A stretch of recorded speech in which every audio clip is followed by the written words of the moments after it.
Hey everyone, welcome to another exciting episode of First Impressions on the Scratch the Track podcast, presented by the Dude and Grimm Show and co-produced by IVEST.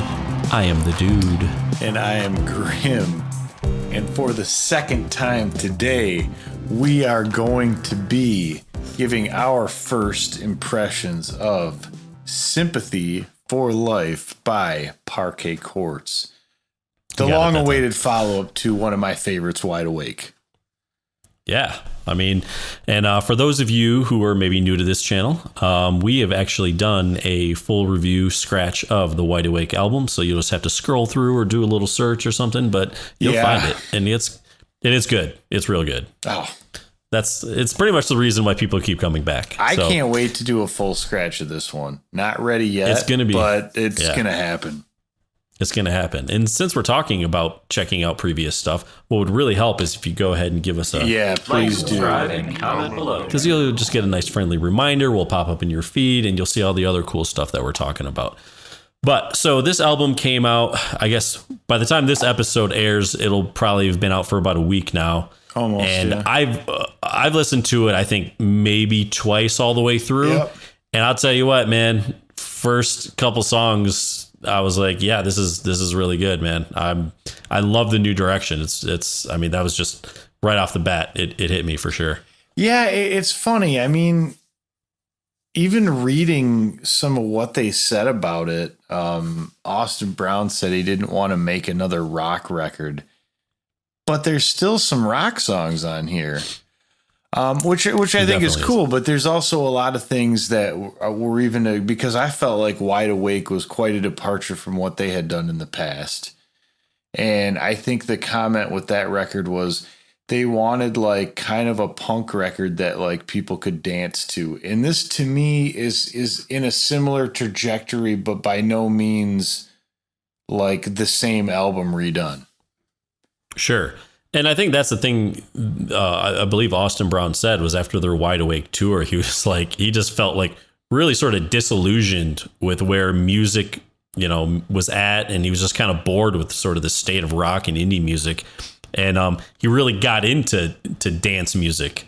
And that became a huge influence. And they just wanted to kind of branch out and incorporate that. It certainly isn't like, a dance album, but they even said with some of these, some of the songs on the album, they really wanted it to be like, hey, a DJ could pick this up and put it on at a party. Like, I think that's one thing he said about the first song, which is Walking at a Downtown Pace, is they wanted a DJ to be able to pick it up and put it, on at a party. And so they really worked on the mix for it, tried to get the kick drum to hit. They even said like getting the snare to be right on beat. And I mean, it's the first song on the album, man, and I was just blown away by it. It comes in a pretty good way, I must say. I think it hits pretty good. Now, I don't know. I don't think it's certainly don't think it's bad when bands like go and just do things with different producers. The last album was produced by Danger Mouse. This is not. It's probably just wasn't available. I don't even know. Rodiad McDonald, we'll just call him Ronald McDonald, and John Parrish produced this album. But I was really impressed with the production on Wide Awake. Equally so, if not even more, on this record. I think the it's really well done. There's a lot of interesting spaces, a lot of good textures. And yeah, you can tell that they really spent a lot of time just getting it right, because it sounds pretty awesome.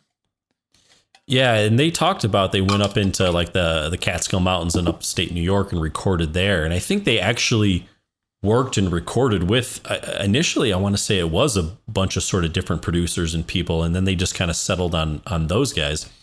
But what this really reminds me of, and this album kind of reminds me of it too, there's certain songs and elements. And we recently discussed this album, a few weeks ago, was the Talking Heads Remain in Light. Mm-hmm. And when I just doing research on how this was recorded, they seem very similar, because the Talking Heads were kind of in a weird space at that point. They wanted to kind of change things up and whatnot. And so, both bands seem to like with this album, they recorded a lot of jams and a lot of like they would record and play for like 40 minutes or something at a time. And then they kind of went through and they found pieces that they really liked and whatnot. And they kind of took those and pieced them together. And they said it was very different than the recording process they had done in the past, which was more starting with the lyrics and then forming the music around it. And it seems like that's what the Talking Heads did and Remain in Light. Yeah, I hear that. And one thing I thought was interesting is, much like you referenced Remain in Light, this came out of a lot of like jams, right? Well, did you read the bit about how Austin Brown has this 16-channel dub station, and instead of playing sometimes in the jam sessions, he would just mess with this? And yeah, I was like, dude, that's I mean, that sounds like fun. But like, yeah, it's kind of cool. I think for the song was a Black Widow Spider, which is the second song on the album. He says, we fed Andrew Savage's rhythm guitar, and I think maybe the lead guitar as well, through an MS-20 synthesizer. And he had like he said a space station dub setup. It was a 16-channel mixer, 5 synths. And there was like, but then also effects like tape echo and harmonics. Yeah. And that, but it just seemed like they really branched out, and it's like, okay, instead of doing it the way, we'd probably always do it, it's almost like, let's do the exact opposite and just kind of see what happens. Yeah. I've never done this before. Exactly. Yeah. You don't know what you're going to get, but it's really cool. Yeah. I took, did you have a favorite? I mean, I know we're not scratching it, but did you have a favorite song? I have two. The first one, Walking at a Downtown Pace. Probably easily my favorite song. The second favorite song is Plant Life. And I think it's just because it reminded me of Remain in Light so much. Yeah, Plant Life. But, and I also really liked Marathon of Anger, too. That one had some nice synths and stuff in there, and it kind of gave me that vibe, too. Definitely. No, I like that for sure. But I did like the use of the synthesizers in here and what they were doing. There's a lot of them that I just thought they really nailed down an awesome groove. Yeah.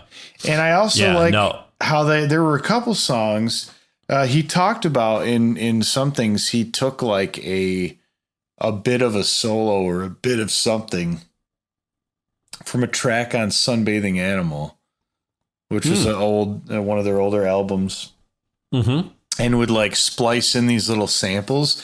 But there were a couple songs that had echoes to me of like that period of the Sunbathing Animal album. And one of them, Pulcinea, the last song, which is a ballad, or more of a ballad kind of a song, kind of reminded me of that vibe. And I like how they ended with like the ballad, so to speak. And at the end of it, if you're listening in headphones, you can hear like tape hiss in there a little bit, and some noise. Yeah. It's like it still has that element of being real. Yeah, they didn't leave it super, super clean. Yeah, they're good with it. Well, a couple things. They recorded most of this before the pandemic, they said, but because of it, they held off on releasing it. I think they spent more time in the studio mixing it and getting it to sound exactly how they wanted it. I think I forget which band member it was, but he was like, yeah, it's like, I just spent a couple hours a day. I just keep, messing with stuff and doing things. But dude, what's his name?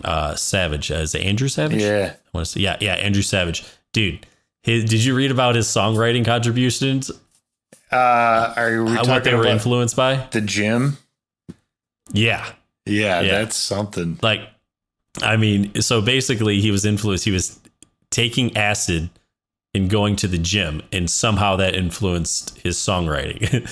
He's like, it all started one day when I went to the gym on acid. It just felt like I'm a bleeping machine. I'm killing it. Yeah. And it's like, yeah. I don't know, man. The gym, probably not. I'm playing basketball is one thing. Going to the gym and like throwing weights around, probably not my top 5 things to do if I was tripping on acid. But hey, I would want to be somewhere out in the wilderness. Exactly. That's what my friend said. But Yeah, I have a buddy. He told me that was the best thing to do. Yeah. Was it you? No. And so, but a couple of these songs even kind of took more of a, I mean, they did do a song. It's a Marathon of Anger, which was written kind of about living in quarantine during like Black Lives Matter. And, I haven't delved too deep into the lyrics. But basically Savage says, it's about, or I don't know if it was Savage or, what's his name? Austin Brown, but he's basically like, it's about getting to work to make the change. He's like, you can't just be angry. There has to be something that comes after this. Yeah, sure. And I thought that was cool to have some sort of a, take a stance on something or have something to say. Cause I feel like a lot of music now just doesn't have that, but dude, even my favorite one was for Just Shadows. He's like, within the band, there's been an ongoing conversation about recycling. And I guess it's just sort of summed up, about the conversation. It just gets really frustrating when you're in the kitchen being like, I'm not really sure if this is recyclable, but I feel like if I don't do this, I'm a bad person. Yeah. Yeah. And dude, the struggle is real. I have that same thing because you see something, it has a label on it. It's got the triangle with a number inside. But then if you like read what's recyclable, like at home and what isn't, like they're like, it's recyclable, but you just can't put it in the bin. You have to like take it to some place special. And, I'm sure a lot of Americans are really into that. Yeah. Yeah, sure. So one thing that I think is funny is just a last little blurb that I read that I kind of get a kick out of. They're talking about their influences, right? And, the whole like dance music and everything. And it said co-lead vocalist and guitarist Andrew Savage in particular was inspired by the bands Canned Heat, and This Heat. I love that. Okay, that makes sense. I definitely get the Can reference. I mean, they're avant-garde enough where I could see the inspiration. Definitely. So no, I'm with it. So, well, I've only listened to it a few times, but I think as we talked about, like, dude, this might be probably by the end of next week, I'll probably be saying this is my favorite album I've heard this year. Yeah. The only one, like, I've really liked the Wolf Alice album. It's that for album of the year. That's what's competing for me. I know we've talked about the St. Vincent Daddy's album, Home, which man. I just saw that tour is last week, and it was pretty sweet. Really nice. Yeah. Really nice. So, yeah, we're going to keep listening to it. Let us know, everyone, down below what you guys think. You going to keep listening to it? You what like are it? your You hate it? first initial impressions? First impressions. Yes. Let us know down below. Like, subscribe, and I think it's time to go. The Dude Graham Show. Scratch the Track is produced by the Dude Grim. Additional music provided by Moore and the Tims. Copyright 2021. The Dude Grim Show.